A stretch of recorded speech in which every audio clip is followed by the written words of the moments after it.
Ya, Assalamualaikum warahmatullahi wabarakatuh. Waalaikumsalam. Assalamualaikum warahmatullahi wabarakatuh. Ya, selamat pagi teman-temanku semua. Salam sejahtera untuk kita. Gimana kabarnya semua? Alhamdulillah baik, Pak. Alhamdulillah baik, sehat ya. Yang belum nyalakan kamera gimana kabarnya? Apa hanya tinggal nama? Ya, dah, boleh nyalakan kamera dong. Ya, boleh nyalakan kamera. Kita hari ini pertemuan keberapa? Minggu ke-6 nih teman-teman. Minggu 6. Sebagian teman-temannya sudah ganti background nih ya. Jadi pertemuan ke-6 ini kita ada dosen tamu dari Unila, yaitu Ibu Resti Anissa, yang akan menyampaikan eh, presentasi atau pokok bahasan pada perkuliahan kita hari ini. Bagaimana sih memulai bisnis dengan usaha ya. Kita baiknya memang enak ya, memulai bisnis dengan usaha ataupun eh, dengan berusaha yang kita kerjakan itu adalah hobi kita ya. Memulai bisnis dengan hobi atau hobi yang kita geluti itu bisnis boleh juga. Hobi Anda adalah bisnis, oke bagus, tapi memulai bisnis dengan hobi atau yang suka hewan ternak, kembang, mungkin bisa digagas untuk buka usaha seperti itu.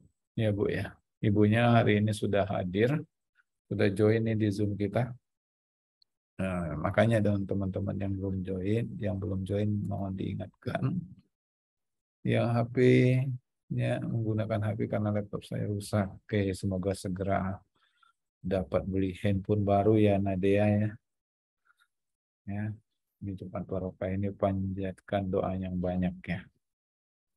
Yang belum nyalakan kamera tetap kita tunggu ya. Agar partisipasi teman-teman bisa.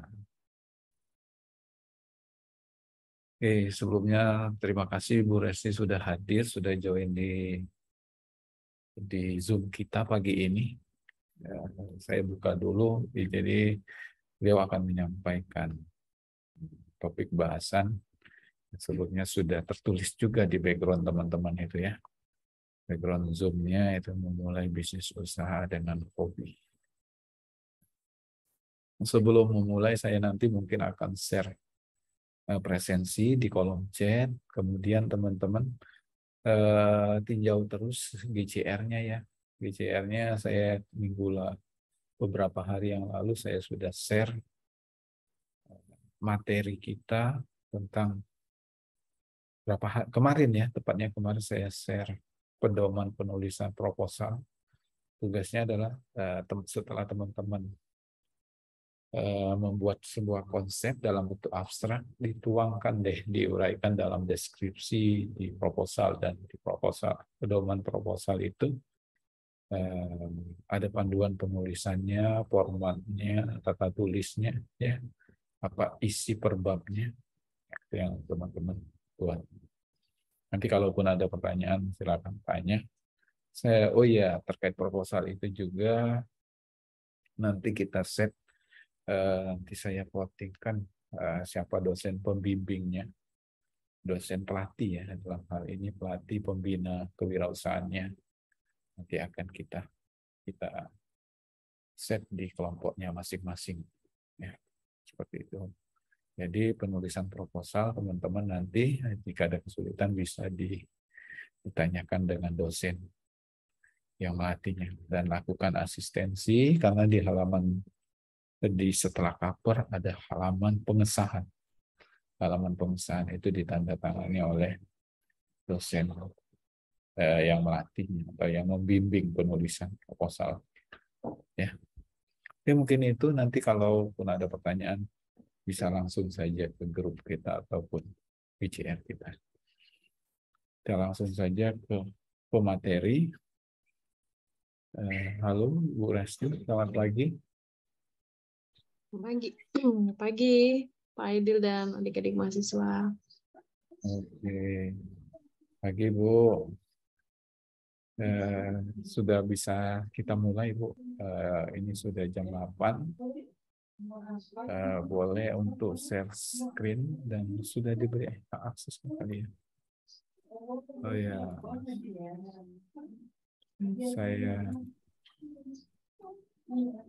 sudah saya set, Bu. Silakan untuk menampilkan slide dan bahasan yang akan kita bahas hari ini. Terima kasih.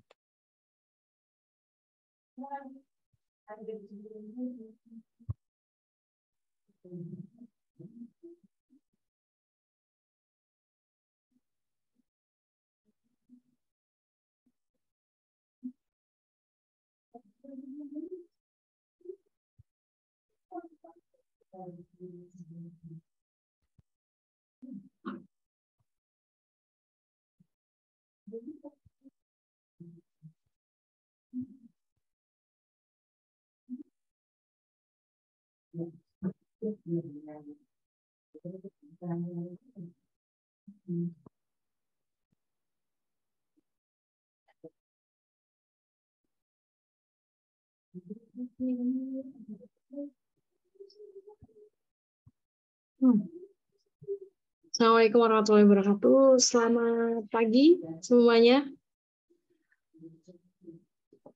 Waalaikumsalam. Selamat pagi, Bu.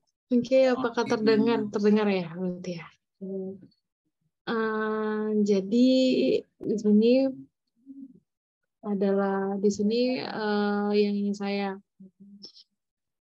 yang ingin saya jelaskan, dan nanti kita juga ada sharing session ya tentang usaha berdasarkan hobi. Nah, adik-adik ini pasti punya hobi gitu, atau sesuatu yang menjadi kegemaran di mana adik-adik ketika mengerjakannya itu bisa lupa waktu. Jadi tidak terasa, sekalipun adik-adik sampai begadang, sampai kurang tidur, itu senang-senang aja gitu ya mengerjakannya gitu kan. Kalau anak cowok mungkin gamer begitu ya, atau nonton bola ya. Kalau anak perempuan sukanya apa nih? Shopping, ataupun collection. Nah itu kan. Nah bagaimana sesuatu yang digemari itu bisa menghasilkan benefit ya, baik dalam bentuk uang, kebermanfaatan untuk diri dan orang lain, ataupun back impact ya gitu. Di sini akan ada beberapa contoh, dan nantinya adik-adik juga bisa memulai begitu. Misalnya tadi yang perempuan sukanya shopping, window shopping dulu Bu, gitu kan. Window shopping tahu kan ya, datang lihat-lihat gitu ya, dah gitu kan, window shopping saja. Nah itu bisa disalurkan. Ini usaha berdasarkan hobi ini digagas oleh Lia Lau, atau dia punya nama lain yaitu Lia Chunling kalau nama Chinese-nya ya. Dia ini adalah pendiri dari GIOMS, Jakarta International Oriental Music School, di mana dia ini awalnya adalah suka dulu bermusik, kemudian bagaimana orang lain juga bisa bermusik gitu ya. Jadi ada kebermanfaatan untuk orang lain. Maka dibukalah, mendirikanlah dia GIOMS tadi, yang merupakan cabang dari sekolah musik di Tiongkok.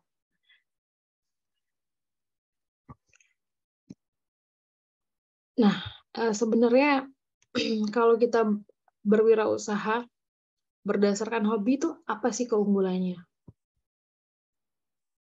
Contohnya, Pak Liao tadi, dia punya kontribusi untuk perkembangan musik, khususnya musik Tiongkok.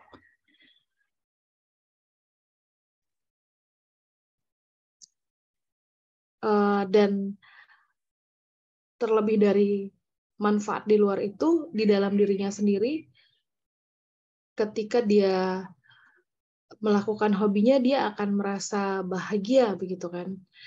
Bahagia, dan di situ dalam kebahagiaan itu juga dia mendapatkan benefit untuk salary ya. Ada juga contoh dari mahasiswa, namanya Mbak Magdalena ya. Ini dia buka usaha spa yang berlokasi di tempat tinggalnya. Ini ada perumahan, namanya perumahan Rosedel. Dan sebenarnya saat itu dia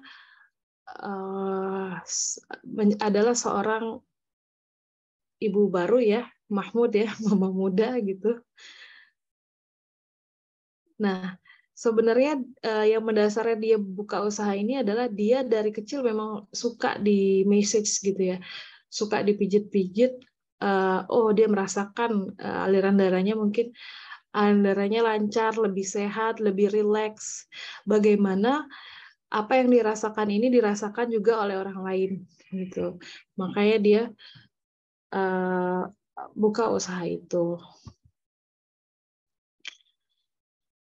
Dan hobi ini juga tidak hanya suka ini seperti ini, usaha suka di message kemudian membuka usaha spa.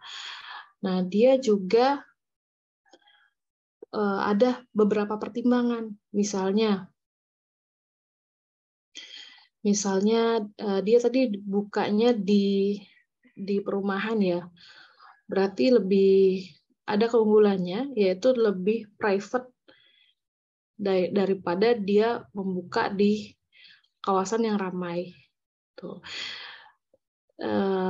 Juga dia merasakan sendiri kalau keadaannya private, tidak ada laki-lakinya di situ, malah lebih nyaman begitu kan.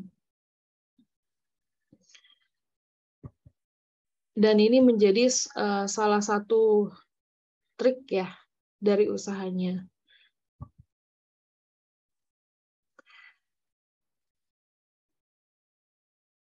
Tadi lebih private gitu ya, juga lingkungannya lebih tenang karena dia di perumahan tadi ya, tidak ramai, sehingga konsumennya bisa merasakan rileks, dan itu juga dapat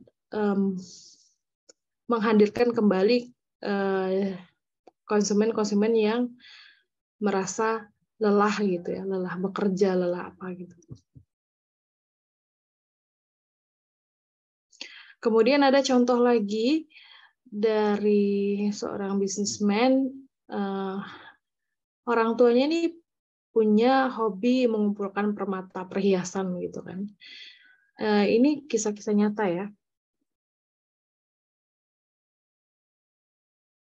Untuk dia mulai itu permata kan mahal gitu ya. Ini butuh modal yang cukup besar. Tapi dia sudah pindah hijrah ke Jakarta sehingga mendapat aksesnya lebih mudah, akses terhadap distributor dari batu permata itu sendiri.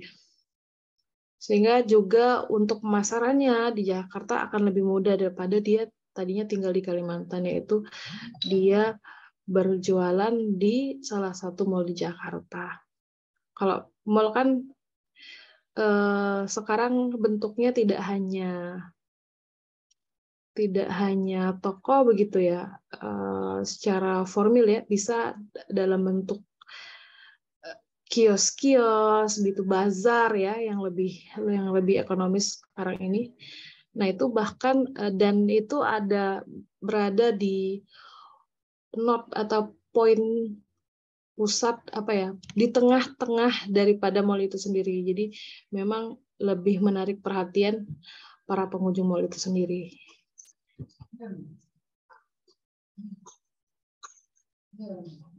Tadi bisnisnya adalah menjual permata. Nah, kalau permata ini hanya orang-orang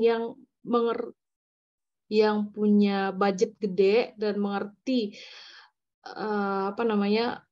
keunggulan dari permata yang akan tertarik. Maka dia untuk mengembangkan usahanya melakukan pengembangan diri ya dengan mengikuti kursus keterampilan, yaitu membuat gelang, membuat kalung gitu dari batu-batuan perhiasan. Juga ada yang komposisinya dari manik-manik gitu. Karena kalau berlian permata mahal gitu ya. Kalau dari batu-batuan itu lebih ekonomis ya, lebih terjangkau. Manik-manik juga seperti itu, lebih terjangkau. Nah, terlebih dari itu tadi, seorang yang ingin memulai bisnis itu harus ya pertamanya adalah just go with the flow, mulai aja dulu. Tuh. Dan ada keinginan, ada kemauan untuk memulai dan selalu punya keinginan untuk maju gitu kan, selangkah atau beberapa langkah maju lebih ke depan gitu. Ini bisa dimulai misalkan orang-orang biasa ini akan bangun kuliah ya.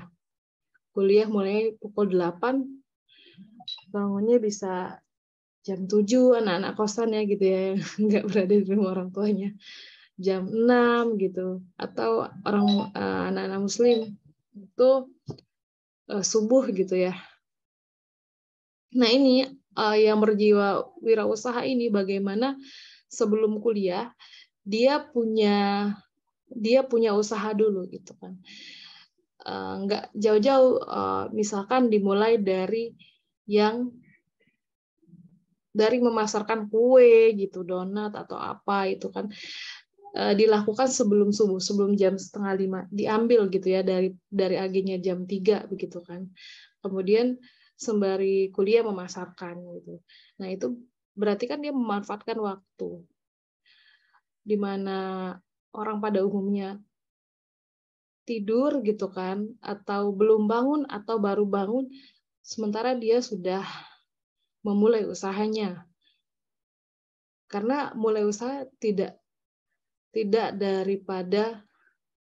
mulai dari memasarkan donat, tapi mengambilnya dulu kan gitu kan. Kalau dia bisa buat ya buat dulu gitu kan. Gitu. Dan juga strateginya. Oh, bagaimana ini mulai kuliahnya jam 8. Teman-teman masuk misalkan sudah offline ya 7:30. Jam 7 itu sudah ada. Berarti nih ini harus jadi dan dibawa sebelum jam 7 itu sendiri. Jadi juga memanfaatkan peluang dan waktu.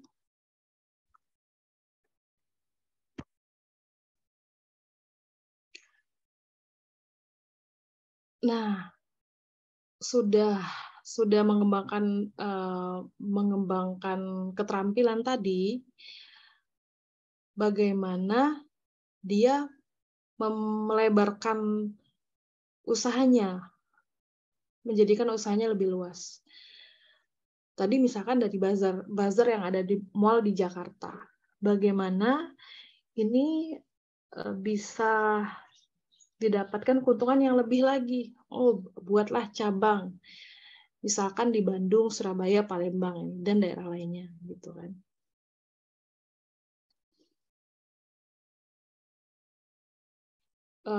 Atau apalagi dicari tempat yang saat itu belum ada gitu ya, belum ada penjualnya.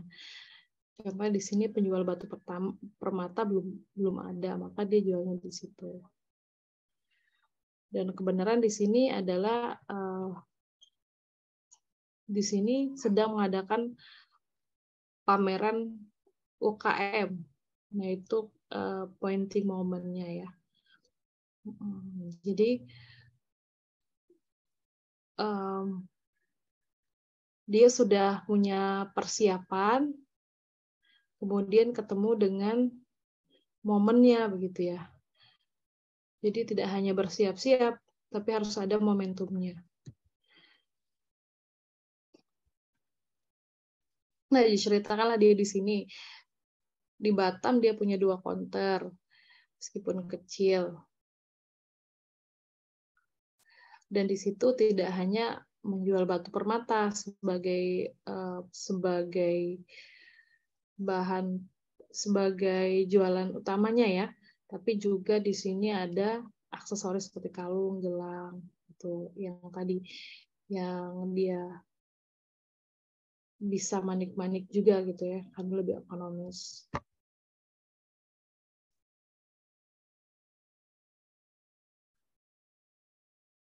Karena dia sudah mengembangkan bisnisnya, maka dia tidak lagi menjaga stand itu, sudah ada karyawan seperti itu, dan hanya dijenguk sekali-sekali untuk monitoring sekaligus untuk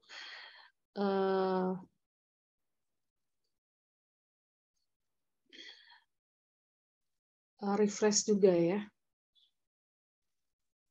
Dan pengembangannya lagi ini dia dibantu suaminya untuk membuat website-nya. Gitu, untuk usaha permata tadi ya. Nah, ini contoh wirausahaan di bidang IT. Bill Gates contohnya. Tahu Craig McCaw, Scott Cook, James Clerk. Digadang-gadang sebagai salah satu orang terkaya di dunia ya.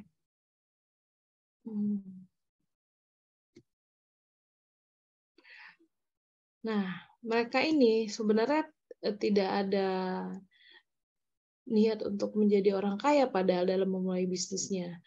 Karena tujuan utamanya bukan uang, tetapi kepuasan untuk mengembangkan hobinya.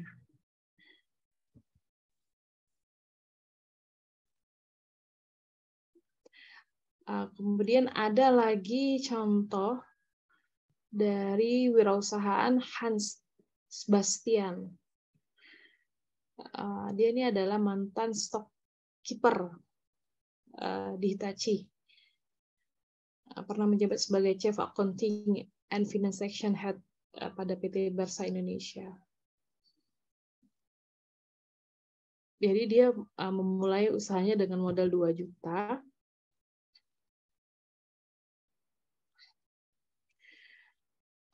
Karena hobinya memasak, dia ikut lomba memasak di sekolahnya. Kemudian menjadi juara pertama. Waktu itu masakannya adalah kue yang terbuat dari gandum, kemudian hazelnut, dan tepung jagung. Saat itu masih konvensional ya, belum ada mixer. Jadi dia membuatlah adonan itu. Walaupun sulit gitu ya, kalau mixer kan langsung jalan, langsung dikocok, kalau dia ngocoknya manual. Tapi karena dia hobi ini, jadi dia lakukan dengan senang hati.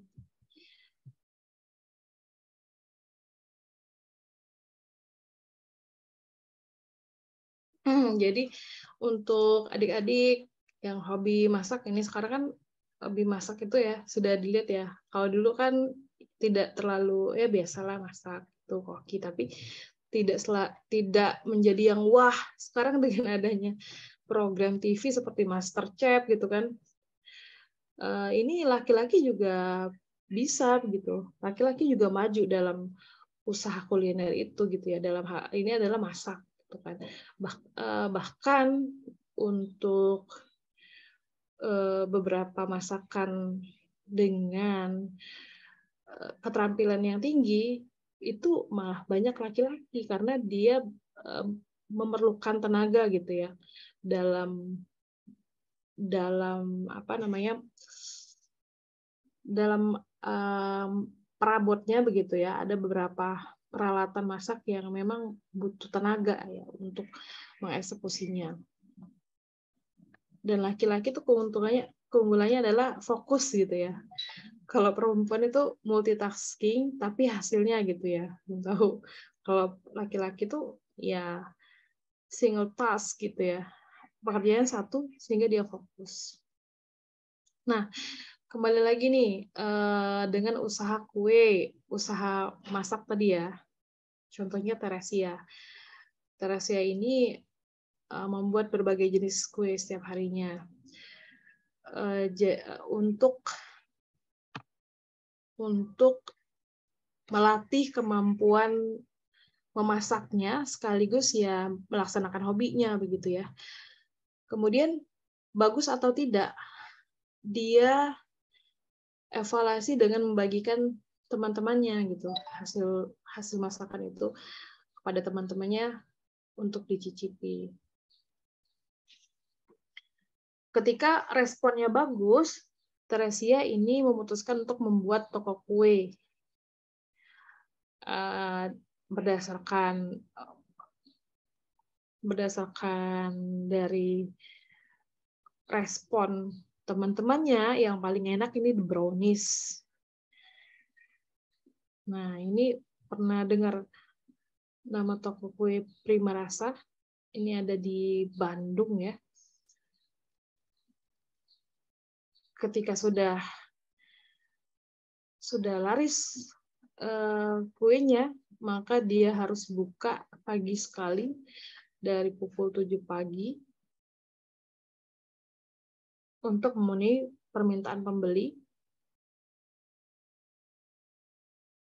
Gitu. Dan penjualannya ini makin hari makin meningkat ya.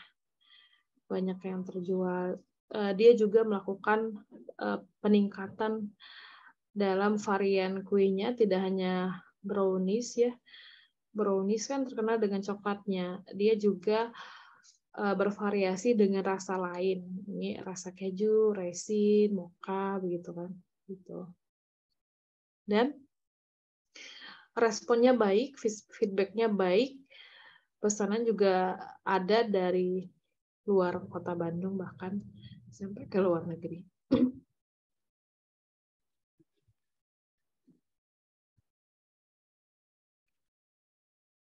Nah, masih usaha brownies,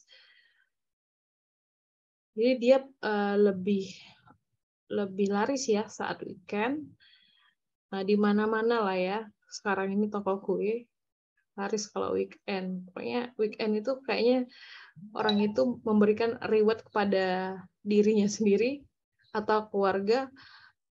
Senin sampai Jumat keluarganya yang bapak ibunya bekerja, begitu, ibunya bekerja atau di rumah ya, mengurus rumah, anak-anaknya sekolah. Nah ini dengan tidak banyak kegiatan, dengan banyaknya kesibukan, bagaimana rewardnya adalah makan makanan enak di akhir pekan gitu, boleh juga nih. Nah ini ya, karena saya juga sudah ya di sini, setiap weekend saya beli gitu ya ke bakery, oh ternyata rotinya tidak banyak lagi gitu ya, kan posisi adalah sore hari, berarti kan memang peminat masyarakat pada saat weekend itu lebih tinggi gitu ya dibanding hari-hari biasanya, hari-hari aktif biasanya. Nah, ini diceritakan bahwasanya omsetnya melejit sampai dengan 70 juta per minggu. Sehingga dengan kemajuan ini, Ibu Teresia ini dapat mempekerjakan hingga 70 karyawan.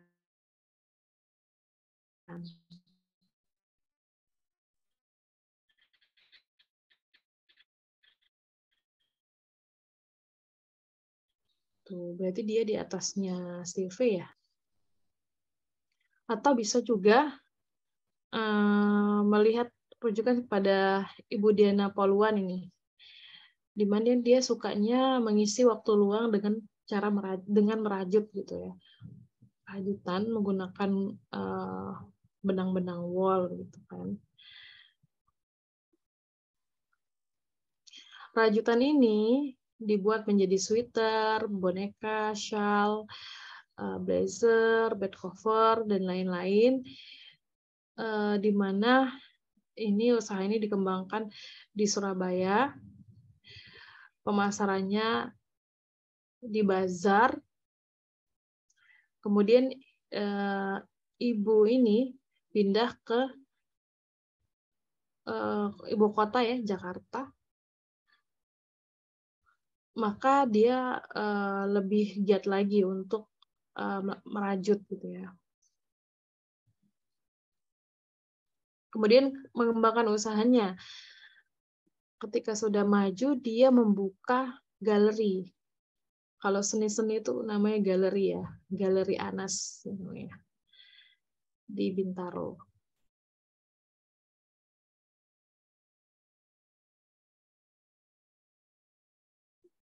Jadi dia di sini menjualnya lebih personal, tidak dipasarkan di pasaran gitu ya. Dan ini ya handmade gitu ya. Order kemudian dibuatkan. Gitu.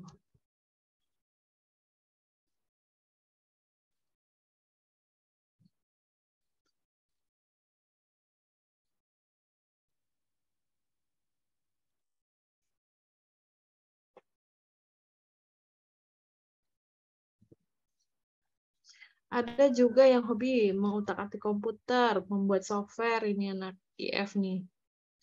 Ataupun menggunakan internet ya. Sekarang sudah banyak ya e-commerce, bisa didaftarkan sebagai seller atau penjual, kemudian dari sosial media, Instagram gitu kan, WhatsApp dan sebagainya, Telegram, Line ya.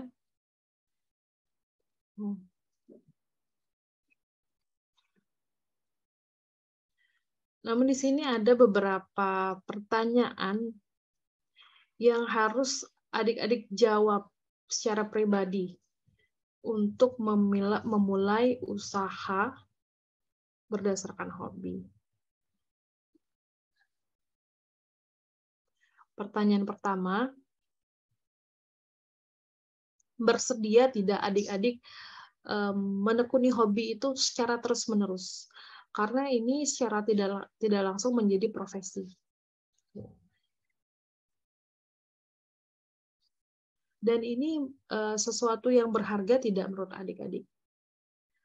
Kemudian adik-adik bisa tidak menjalani hobi ini yang bernilai bisnis ini tidak hanya sekarang 1 bulan, 2 bulan, tapi juga bisa hingga bertahun-tahun, bahkan 15 sampai 20 tahun mendatang.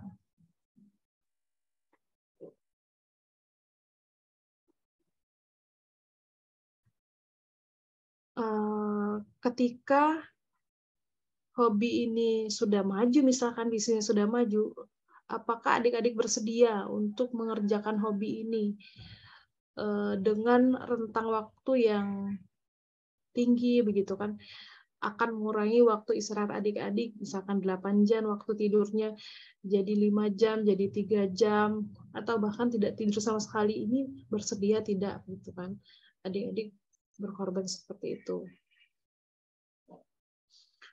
Ketika dulunya sekali gitu dilakukan Sabtu Minggu saja, ini bagaimana ketika itu harus dilakukan setiap hari, berkali-kali dalam 1 hari itu melakukannya berkali-kali begitu, apakah adik-adik bersedia gitu? Dan itu jawabannya yang punya adalah adik-adik sendiri. Baik, ini saja sepertinya Pak. Akan kita lanjutkan dengan sesi tanya jawab. Apakah adik-adik memiliki hobi, dan kita akan sama-sama memberikan ide bagaimana sih ketika hobinya A misalkan, bagaimana untuk pengembangannya begitu, dan bagaimana dia memiliki benefit impact untuk diri sendiri dan masyarakat pada umumnya. Bagaimana Pak Aidil? Apakah langsung dibuka sesi diskusi atau seperti apa? Saya kembalikan kepada Pak Aidil. Ya, silakan Bu. Bagi teman-teman, silakan berpartisipasi dalam pertanyaan diskusi ini ya. Yang hangat diskusinya, silakan. Mungkin teman-teman kemarin kalau nggak salah di FGD kemarin itu ada yang mau buka usaha makanan, ada yang hobi olahraga, ataupun ternak. Ini ya, kucing ya kemarin ya. Oh iya, kucing. Kucing ya. Kandang kucing ya kemarin itu. Nah, mungkin Kandang kucing. saya sharing seperti itu bagaimana kebermanfaatannya, kemudian bagaimana sih mengawalinya. Ya, seperti itu silakan. Mungkin salah satu yang saya ingat ya kalau yang di sini join ada yang nanya kemarin itu, Adi ini punya hobinya jasa. Ya, skillnya ini banyak nih kayaknya ya. Adi kemarin nanya mau buka usaha di bidang jasa, tapi bagaimana untuk memulainya ya di antara rekan-rekan dan menetapkan kode etiknya. Seperti itu. Silakan teman-teman. Dan teman-teman yang lain ya semuanya ya boleh ditanyain terkait topik usaha Anda, boleh nih diuraikan. Ataupun Anda sudah saat ini punya ide tapi ini belum menemukan sebagai hobi. Bagaimana sih menemukannya jadi hobi?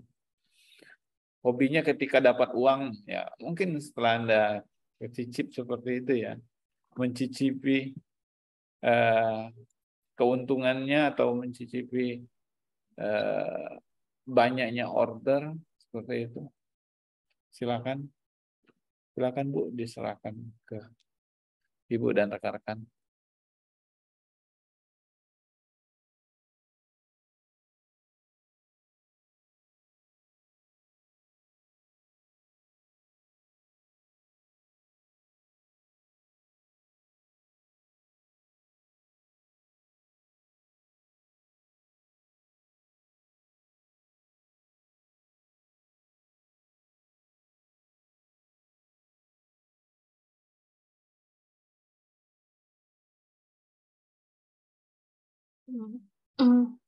Bagaimana ini? Banyak yang off cam ini sepertinya.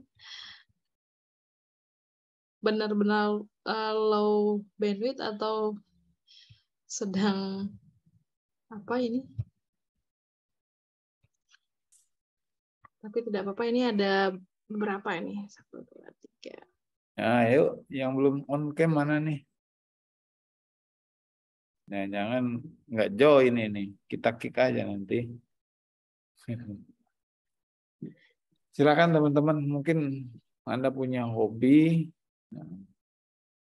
kayak Johannes hobinya menjangin rambut. Gimana kalau sudah dipotong rambutnya itu jadi kuncir atau jadi gantungan kunci? Atau jadi rambut palsu gitu ya. Yuk, silakan.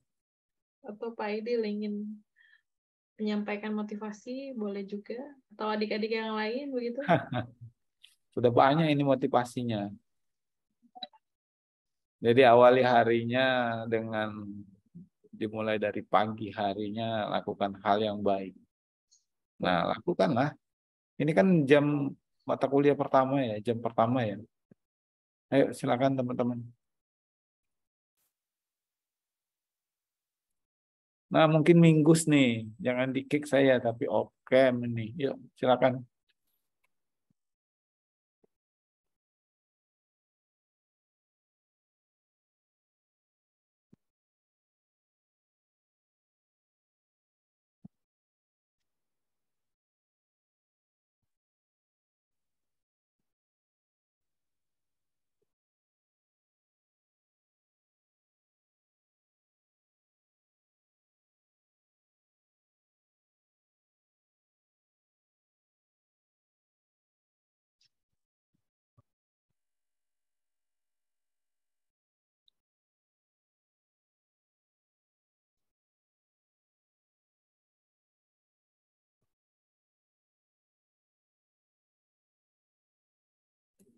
Ayo silakan, waktunya berjalan nih teman-teman.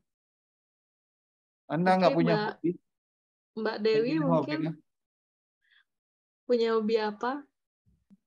hobinya tidur ini Atau kayaknya. Mas Noval? Nah, ini ada nih, ada Minggus. Para gamer gitu.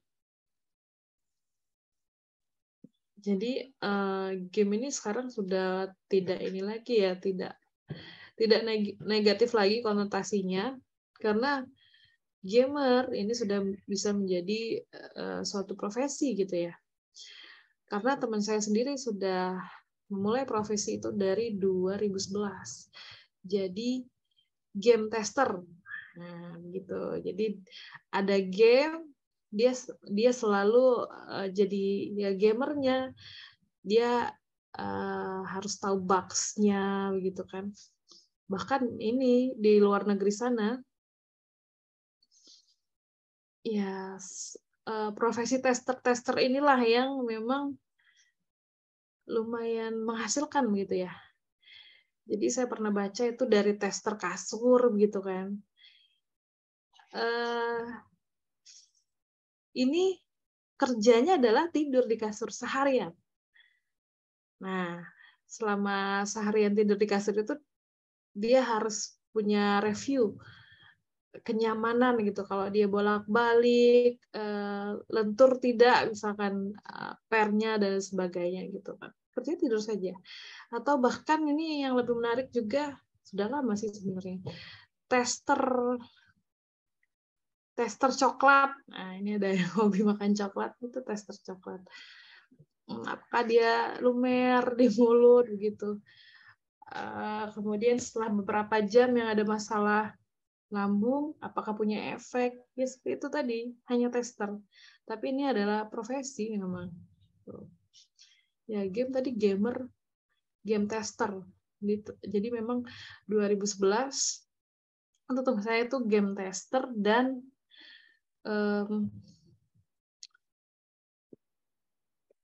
perangkat tester gitu. Jadi setiap ada perangkat IT keluaran terbaru, dia selalu dibelikan ya sama perusahaan untuk mencoba gitu dan mereview keunggulan dan kekurangan daripada perangkat itu.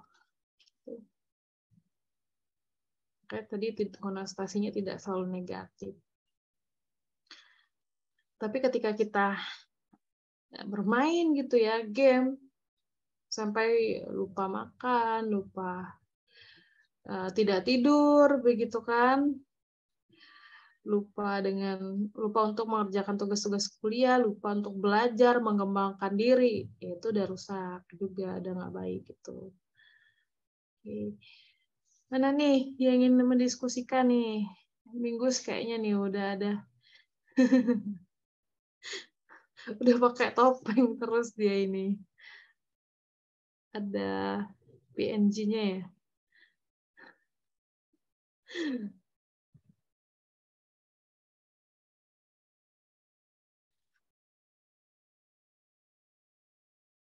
Oh, nggak ada. Nggak bertanya, nggak nunggu bertanya. Maksudnya ketika kalian ingin ada ide usaha apa, begitu kita diskusikan gitu bagaimana sebaiknya untuk memulai atau mengembangkannya boleh. Gitu.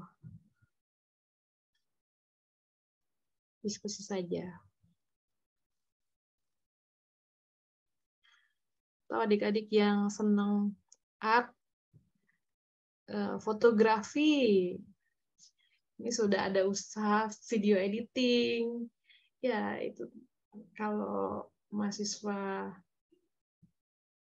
saya gitu ya, dan memang sudah ada yang memang hobi foto-foto, part-time ya kerjanya di kampus ya, emang di TIK,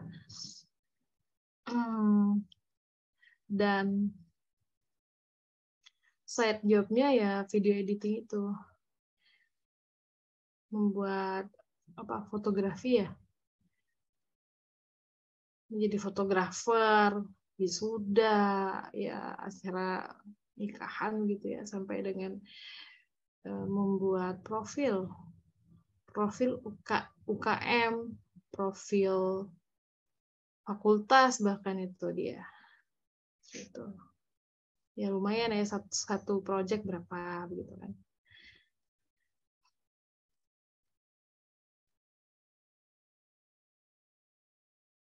Ada juga yang suka coding, ya dimulai dari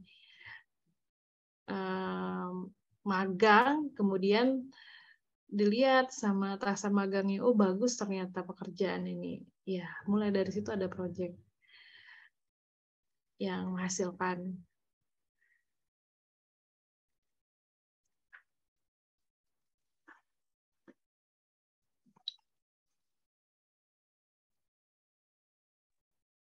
Silakan teman-teman. Atau nggak punya kemauan nih, atau nggak ada hobi nih. Ayo kita ciptakan hobi yuk. Yang mau sehat mungkin kita buat komunitas olahraga di setiap minggu, sepeda. Udah itu dari usaha itu kita, dari komunitas itu kita jual apa ya? Jual atribut-atribut sepeda ya. Mungkin mulai dari bajunya, aksesoris sepeda, seperti itu bisa. Jadi benar, saya ingat ke teman saya yang suka foto-foto ya. Kayaknya sampai sekarang dia adalah melayani resepsi pernikahan ya. Apabila ada calon pengantin yang akan prawet, itu mereka yang ambil gambarnya. Entah gambarnya itu di sawah yang semak belukar, yang penuh lalang ya. Kayak apa ya namanya? Yang ketika kita lewat, rumputnya itu nempel semua. Tapi hasilnya bagus. Jika memulai usaha dengan hobi itu akan, walaupun terlihat berat ya, maksud saya terlihat berat, tetapi menikmati lama-kelamaan ya dapat hasil. Mungkin yang suka tidur ya, mungkin kata ibunya tadi. Saya kepikir kalau Anda sering nonton Tuyul dan Bayul itu ya, ada si Getang itu ya, sering tidur-tiduran itu kan, dia dibayar karena tidur. Tidurnya ngambang di air atau di laut. Nah, si Kentang, Tuyul dan Bayul itu dia tiduran, guling-guling. Itu dibayar, hobi yang dibayar. Ataupun detektif rasa misalkan. Kalau kemarin siapa ya? Yang udah meninggal itu, karena hobi, berawal dari hobi. Kemudian jadi usaha, jadi resep. Kemudian banyak lagi ya, mulai hobi dengan bisnis dengan hobi. Yang jadi pertanyaan, ada nggak teman-teman ini hobi ataupun usaha saat ini, tapi jalan-jalan aja, tapi bagaimana jadi hobi, Pak? Silakan. Atau Anda apa ya hobinya? Saya nggak juga tahu nih hobinya teman-teman. Hobinya yang sering mencontek. Ya gimana nih? Siapa nih? Ada yang resign ya kayaknya. Irsan Harahap, gimana nih Irsan? Izin masuk Pak sebelumnya dan Ibu. Iya, Ini silakan. kan saya mau bercerita tentang ide saya atau ya kemungkinan hobi lah ya, hobi tentang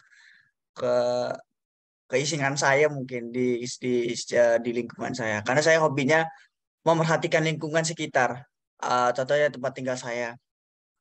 Jadi ada studi kasus bagi saya ini Pak yang saya tangkap.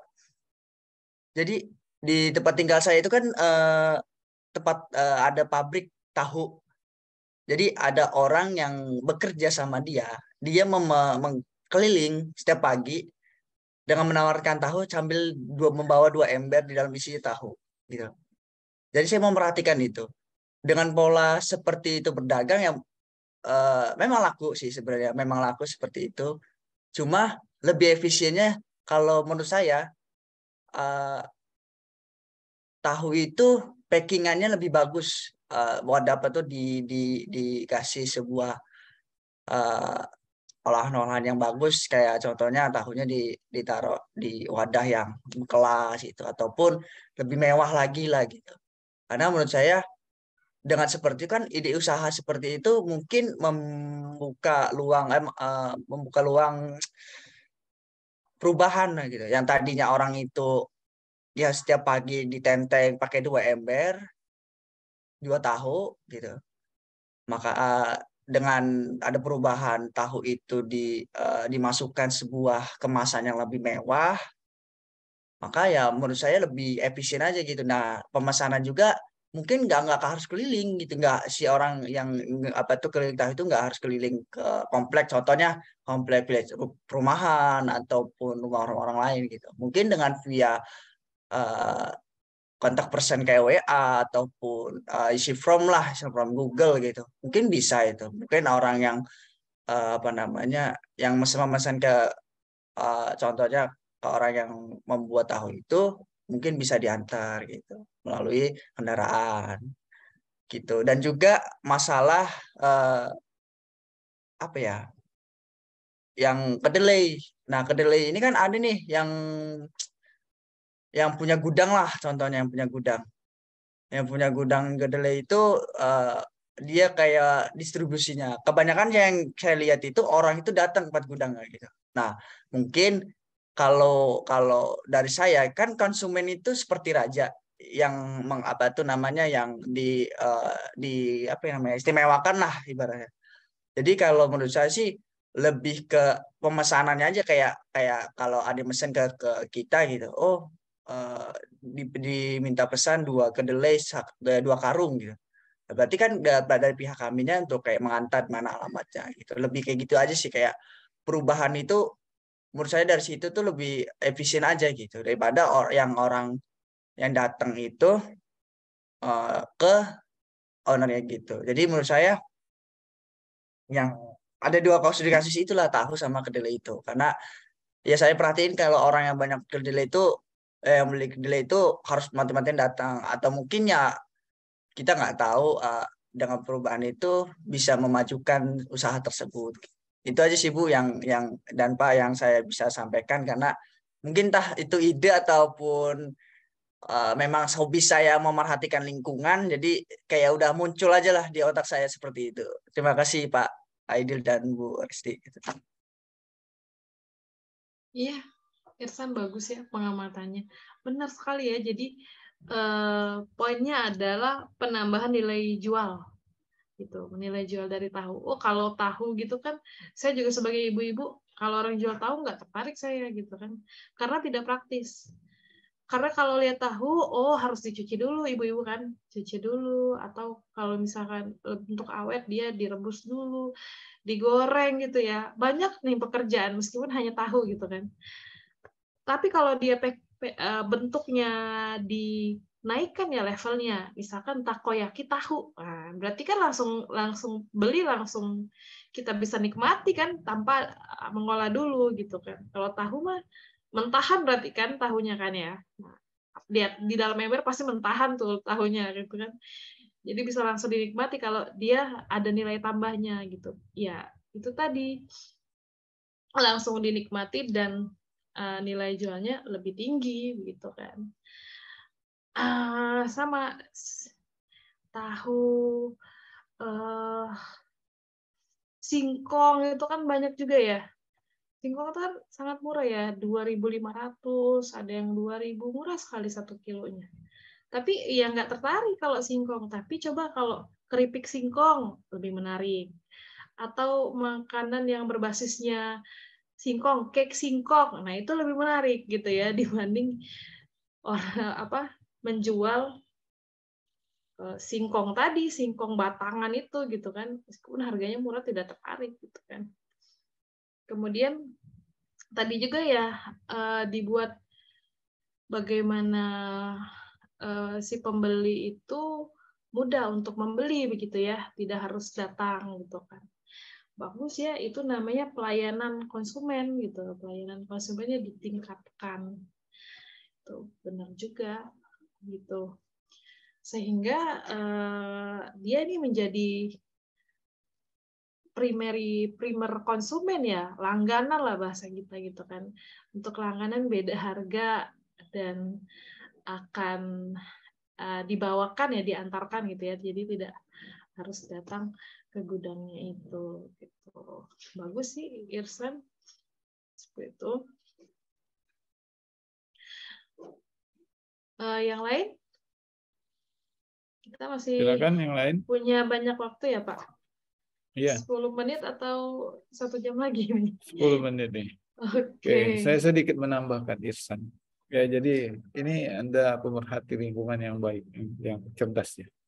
Kalau di dalam pemikiran pendidikan, ini sudah satu level di atas. Kalau mungkin yang jual tahu itu mungkin tidak menyentuh pendidikan yang sarjana ya, ataupun kuliah. Bukan saya merendahkan seorang ya, tapi itulah manfaat kita yang merasakan pendidikan. Kita itu kepikiran bagaimana itu yang sederhana itu harusnya nilai jualnya lebih tinggi dan lebih praktis tanpa harus jalan. Mungkin sebatas bapak yang jual-jual atau ibu-ibu yang jual itu kan pikirannya bagaimana usaha tahu ini dijual laku. Tapi di level kita mungkin pendidikan yang lebih tinggi. Ini harusnya kalau dikemas ataupun ini ketika masuk supermarket, ini harga jualnya lebih tinggi. Bahkan satu tahu itu bisa jadi keripik tahu. Entah pengemasannya seperti itu. Jadi itulah dilihat dari level pendidikan juga berpengaruh bagaimana kita memecahkan punya kasus dan itu jadi wow, ya seperti itu. Itu jika dilihat dari level pendidikan. Benar, tahu itu kan kalau di dalam ember mungkin dipegang pakai tangan dan mungkin sedikit hanya untuk lauk makanan sehari-hari. Coba deh, tahu itu mulai dari pengemasan di kantong saja udah itu masuk mall. Harga di mall lebih mahal kan daripada harga yang di pasar di ember. Ya kan, padahal hanya dikemas dalam kantong bening, ya. Udah itu tulisan tahu apa? Tahu sutra, tahu asli, enak, itu tahu lembut, itu akan lebih mahal. Jadi itu level pendidikan yang menentukan harga. Banyak ya, banyak contoh seperti yang disampaikan ibunya tadi, ada keripik. Keripik itu murah. Sehingga ketika orang ke Lampung, apa oleh-olehnya? Saya pulang ke kampung, oleh-olehnya keripik. Padahal harga keripik itu berapa? Tetapi 1/4 keripik itu sudah 15.000. Kalau yang keripik yang kering itu ya. Kalau sudah yang lumer coklatnya lumer sudah tambah nih 27.000. Itu pengemasannya. Sehingga banyak sekali kita ke pusat oleh-oleh itu usaha UKM Lampung banyak sekali jenis keripiknya sama rasanya, tapi nama yang buka usahanya berbeda. Karena apa? Karena udah nilai jualnya sudah terpikir bagaimana ini dikemas, bagaimana ini menjadi menarik, itu sudah level pendidikan. Nah, jadi ini ya kalau di level sederhananya ya, kita dikasih sebuah jeruk. Anda kepikirannya apa sebuah jeruk? Di jus ya, jual jus di pinggir jalan, di jus. Tetapi di level pendidikan yang lebih tinggi, jus ini setelah jadi jeruk dikemas, dimasukkan, dijadikan, dijual di supermarket. Layaknya sebuah kopi yang awalnya hanya di pinggir-pinggir jalan, akhirnya dikemas deh jadi kopi kenangan. Ya kan? Jadi itu adalah dan masyarakat luas ya, konsumen itu lebih tertarik bagaimana pengemasan, tampilan di luar, itulah kita di level ini yang mengemas. Makanya cari lagi ide usaha. Saya ingat di studi kasus anak KKN yang saya bimbing tahun lalu itu tepatnya. Ini datang ke usaha kue semprong. Kue semprong itu hanya di dalam kantong bening, udah itu diikat pakai karet. Harga jualnya murah. Coba deh kalau dikemas hanya desain plastiknya, kopernya aja, kemudian dibungkus karton itu atau dipakai kardus, harganya lebih naik lagi. Itu beberapa contoh yang saya temui. Ya. Nah, makanya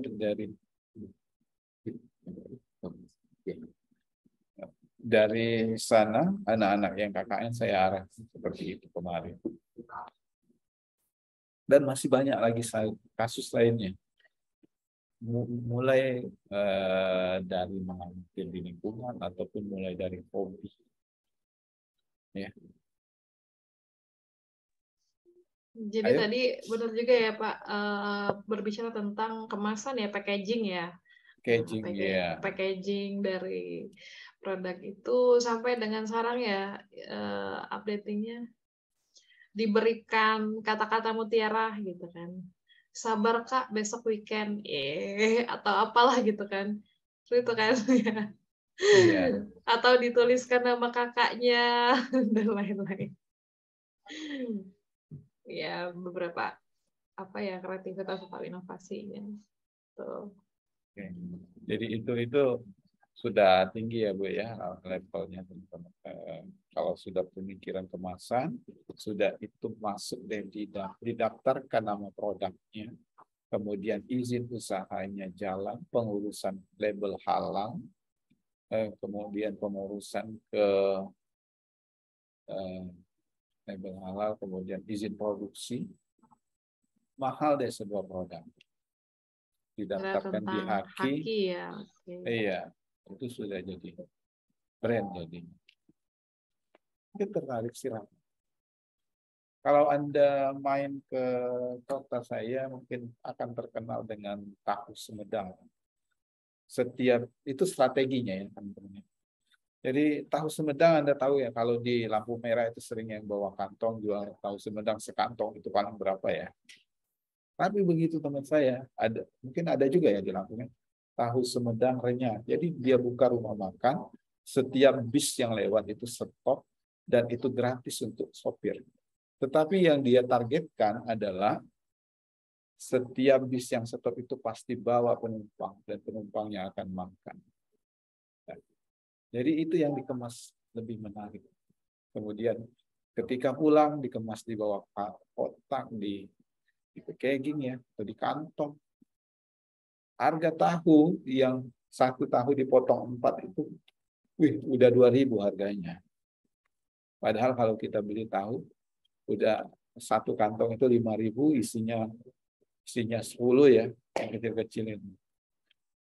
Makanya jadi itu salah satu strategi bagaimana menarik konsumen. Ya. Itu ilmu yang saya dapat. Saya tanya ke sopirnya, kenapa setiap lewat dari jalan ini padahal sepi, stop. Salah satunya agar sopirnya stop, diberi makan gratis, makan siang, tapi penumpang yang dia bawa ini adalah target yang dia sasar. Penumpang kalau jual gorengan saja nggak tertarik, tapi ketika datang pengemasannya jadi lebih mahal lagi. Itu salah satu. Dan banyak lagi lainnya. Mulai didaftarkan nama usaha, label, izin usaha, produk halal, sudah makin meningkat harganya. Begitupun juga dengan apa? Usaha Anda, usaha burung ya. Anda hobi melihara burung ya teman-teman. Tahukah Anda kalau burung itu makin dia banyak ikut kontes, pengalamannya itu maka akan lebih mahal harganya. Ya, saya lihat tetangga saya hobi tuh adu burung, suaranya entah apa. Pokoknya kalau yang nggak suka burung, ini berisik sekali sih burung ini. Mending tak potong, goreng. Tapi kalau yang suka burung diadu suaranya, entah apa levelnya, apa berapa skala liter suaranya. Ketika dia pengalaman pernah berapa kali ikut kontes, maka harganya lebih mahal. Itu dari hobi. Jadi dari hobi itu ditekuni, mungkin akan lebih. Usaha bonsai kalau yang kemarin ya, yang kemarin di Tera kan apa ya? Di Natalis di Tera ya. Itu ada pameran bonsai. Itu makin berapa kali dia ikut event ataupun bahkan jadi pemenang akan lebih mahal sekali harganya. Dan lain sebagainya ya mungkin dan lain-lain sebagainya ide-ide teman-teman. Jadi konteks dari ini adalah beranjak dari hobi ditekuni, kemudian Anda tinggal bagaimana pengemasannya itu jadi usaha yang kita enjoy menikmati daripada usaha hobi sering nggak tertular ya seperti itu mungkin disalurkan. Yang hobi desain mungkin buka jasa desain. Yang hobi fotografer. Nah, yang lain yang jadi pertanyaan ini punya hobi nggak nih? Beda halnya ya kalau hobi ngibuli, kalau ngibuli itu bukan hobi. Saya ingat, saya sedikit ceritanya Bu, mungkin agak menyimpang. Saya punya teman. Setiap ketemu dia itu minta uang 2000 atau dia untuk beli gorengan. Akhirnya sampai sekarang kita julukin Bapak 2000. Akhirnya ketemu di jalan jadi polisi lah dia. Ini Bapak 2000. Lewat ya 2000. Entah kita melanggar, lewat juga akhirnya. Atau kita lupa pakai helm yang kita tumpang. Jadi yang kita lakukan setiap hari itu jadi karakter kita bahkan bisa jadi image kita ya. Silakan teman-teman. Bisa diskusi lagi. Bisa ada waktu. Satu pertanyaan lagi mungkin.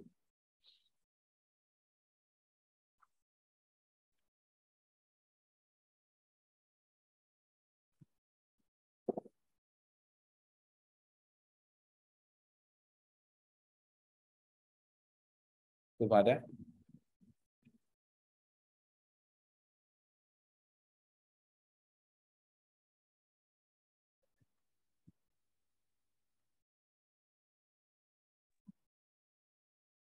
Atau saya buat poinnya Pak. Jadi Oh iya.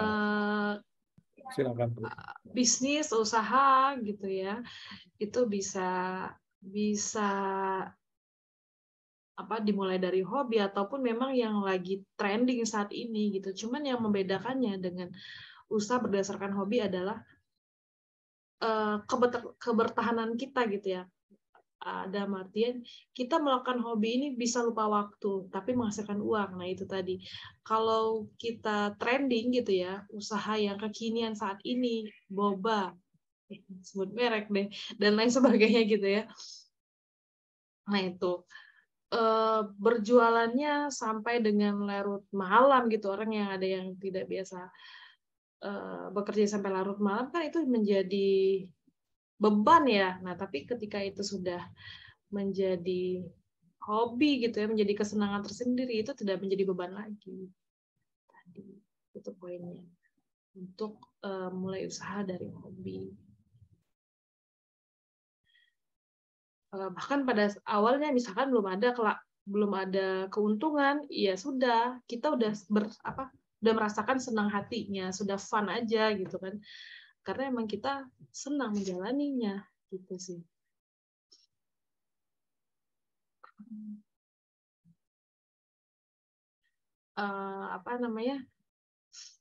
Usaha berdasarkan hobi itu hobi yang dibayar gitu ya. Kita melakukannya dengan senang, kemudian dibayar. Usaha berdasarkan passion gitu kan. Ya, karena memang senang melakukan itu. Dan lebih-lebih dibayar, apalagi dibayar. Itu saja sepertinya Pak Aidil. Oke. Oke, mungkin udah berakhir juga ya pertemuan kita ya teman-teman ya. Udah habis kan? Yang lain di dalam hatinya. Nah, tapi ini ya teman-teman, jadi entah Anda memilih diam, mungkin diam Anda itu alangkah lebih baik diamnya dituangkan di dalam sebuah konsep jadi novel, jadi hobi. Hobi saya hanya diam, Pak, karena diam itu adalah emas, tapi diamnya itu tangannya yang gerak. Ya mungkin ya kayak gitu ya. Saya tunggu ide-idenya. Jadi, saya hobinya adalah orang yang cemburuan, Pak. Saya adalah orang yang apa ya? Hobi saya ini adalah orang yang sensitif, sedih, udah sering galau. Anda tulis di dalam cerpen, di dalam sebuah tulis. Hobi yang ditularkan, yang disampaikan. Jadi kayak gitu.